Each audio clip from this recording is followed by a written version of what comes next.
Hey, good morning, everyone. Thank you for joining us. I'm going to give a moment here for a few.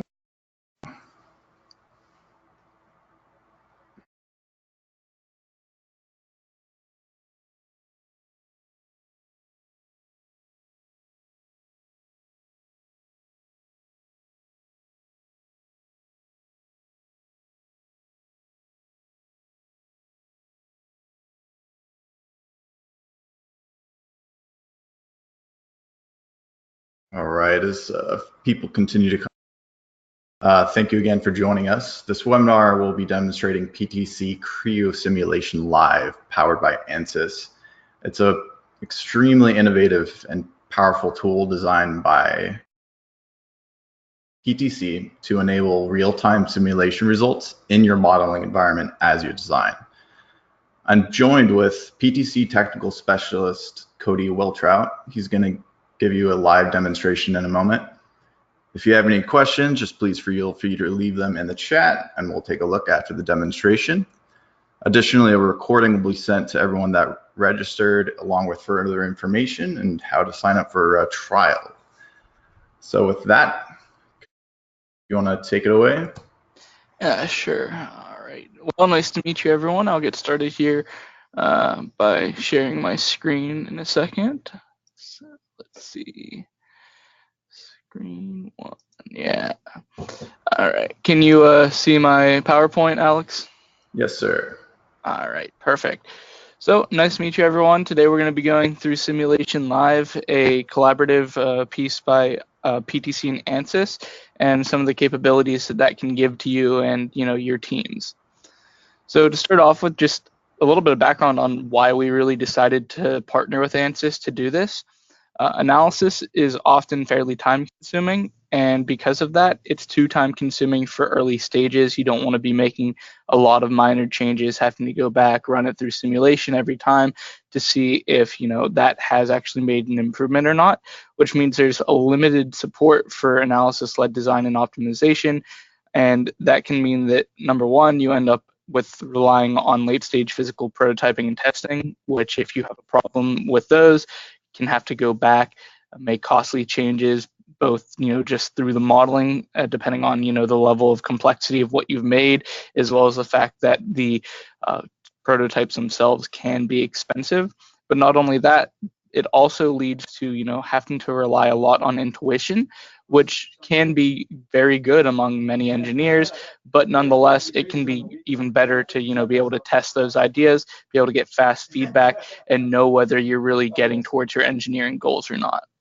And so that is why we came up with the solution of creating Simulation Live with ANSYS's help.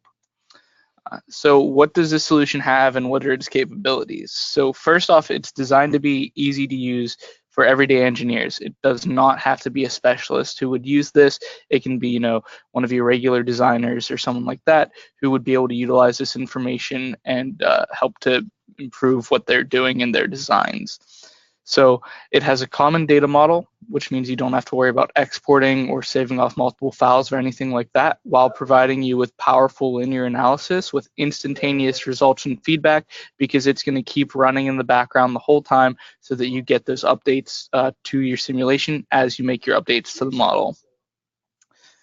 Along with that idea of ease of use, it does have one common consistent Creo user interface. It's a little bit similar to Simulate, if any of you have used that before. So some of the same type of ideas of just setting some simple loads and constraints and then letting it go ahead and run through.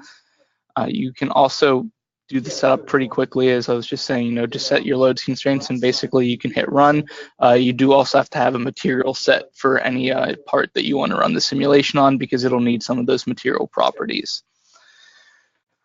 It is a single unified interface for these both. So ANSYS's Discovery Simulation Engine is what we're using, and it's embedded natively within Creo Parametric.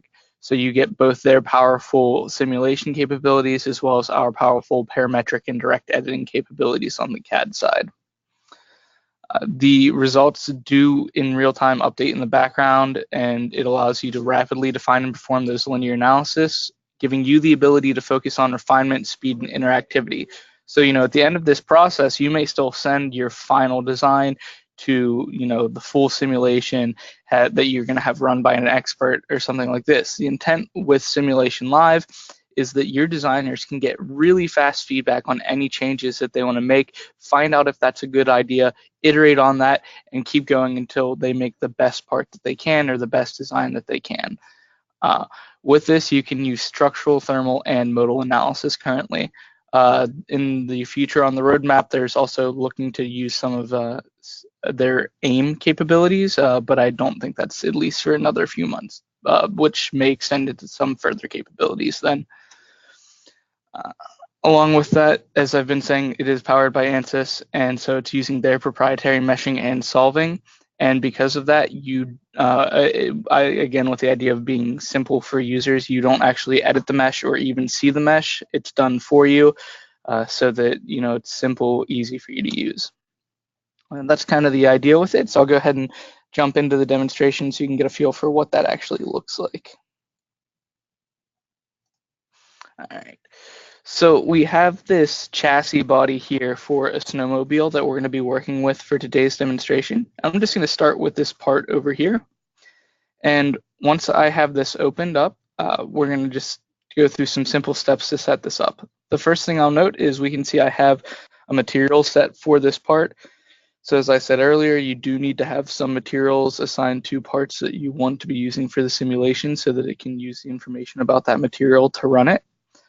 Once you have that set up though, then we can just come up to the live simulation tab, choose to add a simulation. In our case, we'll do structural. And then you just need to set loads and constraints. So starting for constraints, just decide if you want fixed, displacement, or frictionless, and then choose the surface that you want to apply that to. The loads work in a similar way. So choose force, moment, pressure, gravity, whatever it is, then give it the magnitude and the direction that that's going to go in, as well as whatever units you want that to be set in for how you're working. You can also choose to put loads and constraints on multiple surfaces at once. So if you have a few loads that are going to be uniform across a few different surfaces, you can simply come in and select all of them at once and apply the load to all of those at the same time to save yourself a little bit of effort there. So once we have these loads put inside of here, we're ready to get started. So you can see it does not take long to do that. We have, pretty simple information set up. Obviously, you want to put the loads and the constraints in the most realistic manner to whatever, your part or your design would be being used in real life.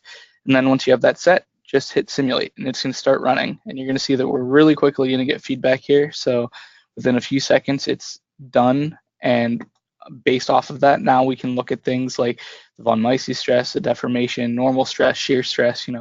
We have a few different options there on what we want to see.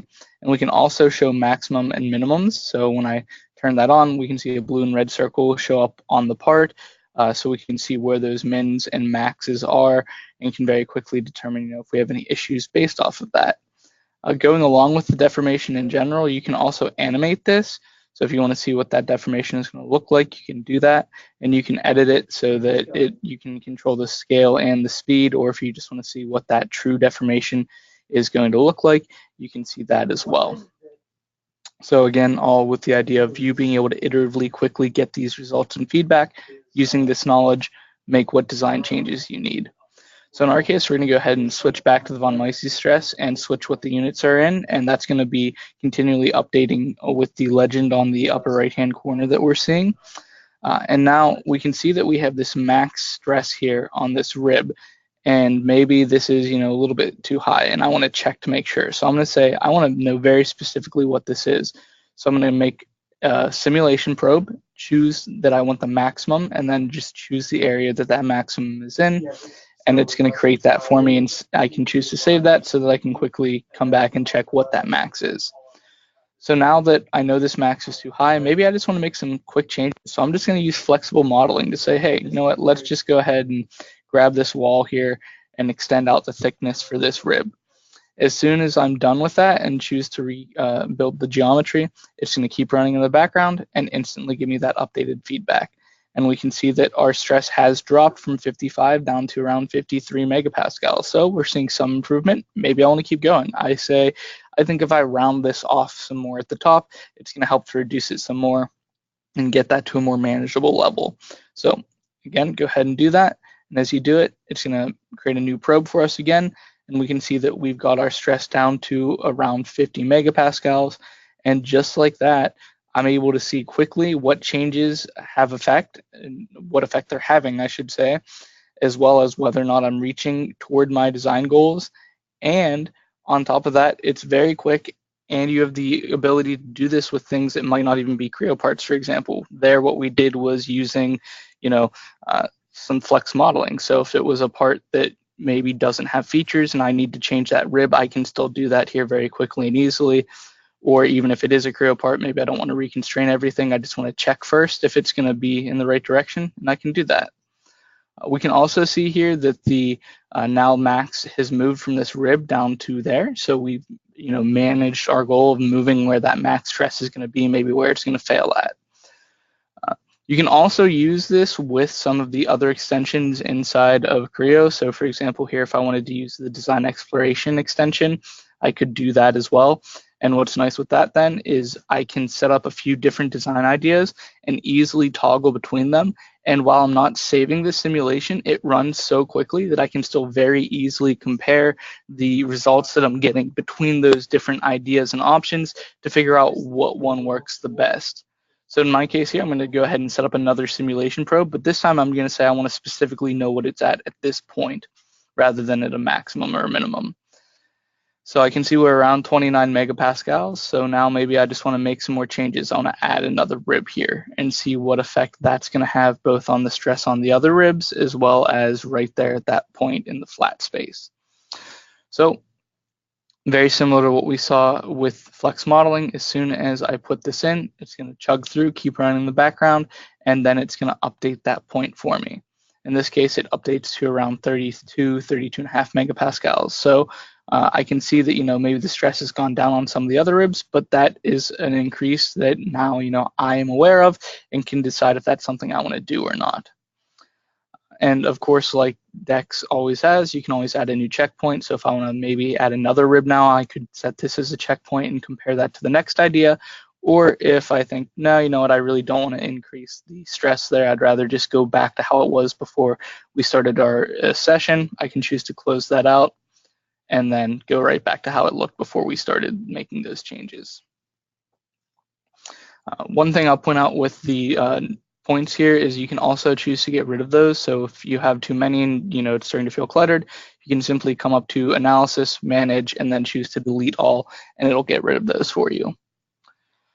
So this works not only with parts, but also with assemblies. So we're going to go ahead and do this for the full chassis body assembly here. And one thing that I'd like to note is that we did not have to defeature this. We don't have to remove any nuts or bolts or make any simplified geometry, so you don't have to spend any time doing that. It can run through as is. So in our case, we already have a structural simulation set up for this.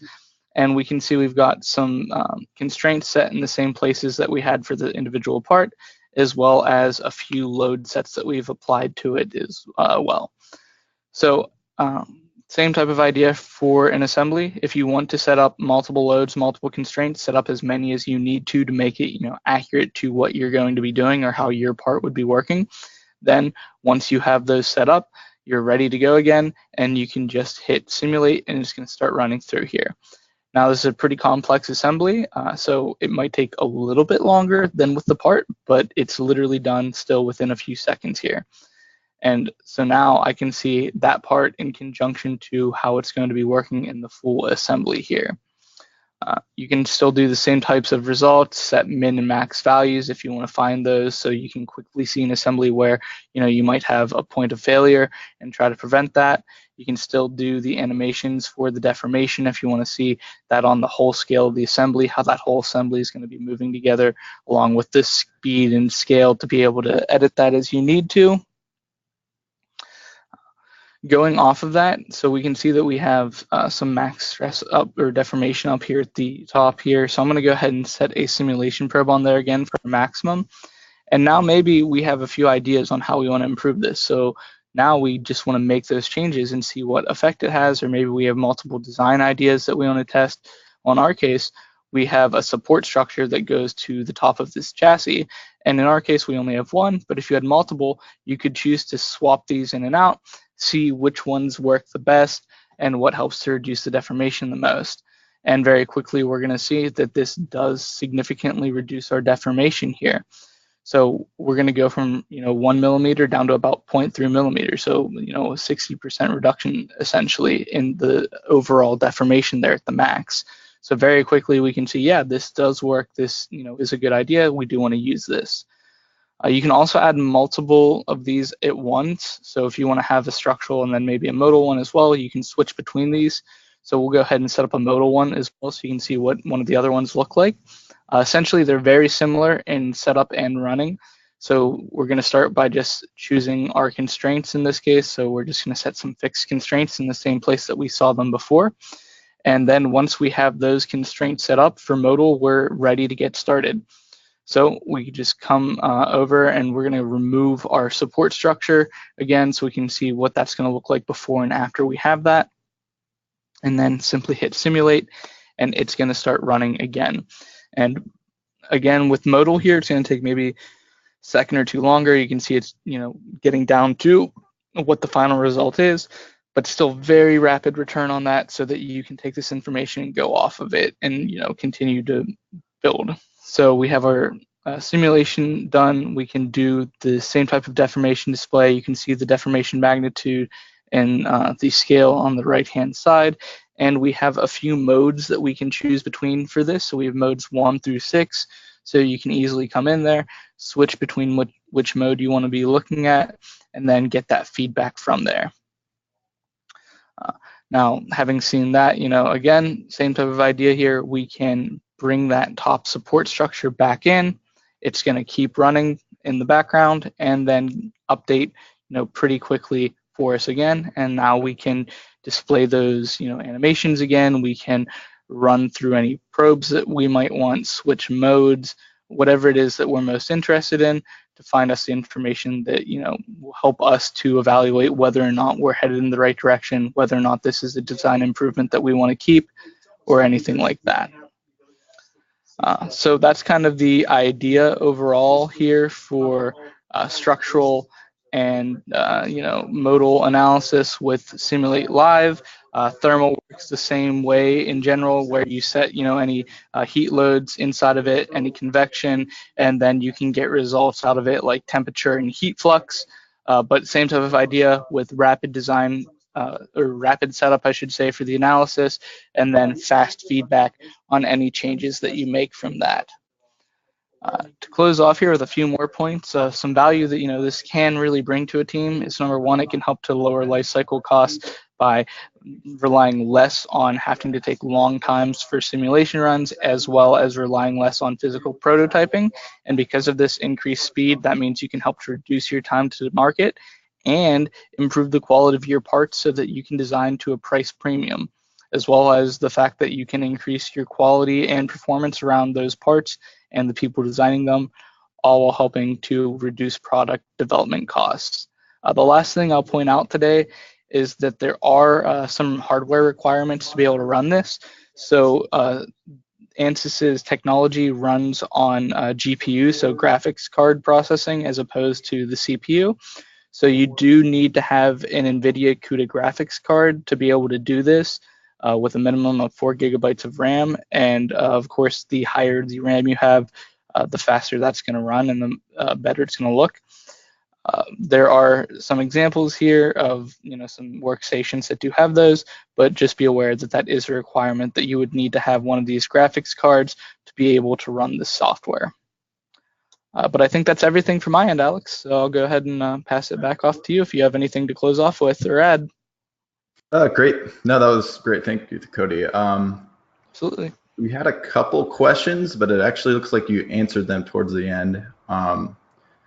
As far as the system requirements, we did have one that, again, I think you answered, but it was regarding does it work on the single part models or only, or it kind of looked like towards the end you did show it working with assemblies. Yep, it can do assemblies or single part models, whichever you're more interested in doing at the time. No restrictions there. Obviously, the larger the assembly is, the slightly longer it might take it to do, but we're talking literal seconds here, so not really a big deal.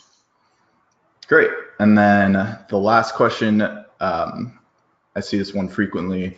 Is Creo Simulate and Mechanica, are they going to continue to be supported and developed?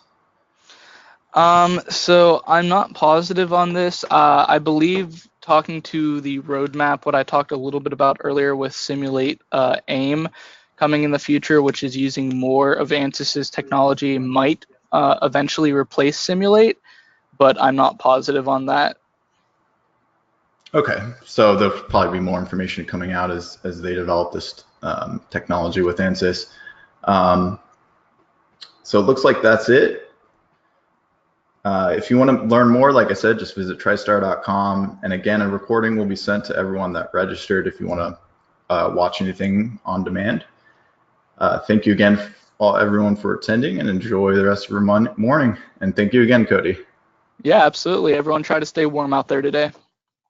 Yeah, take care.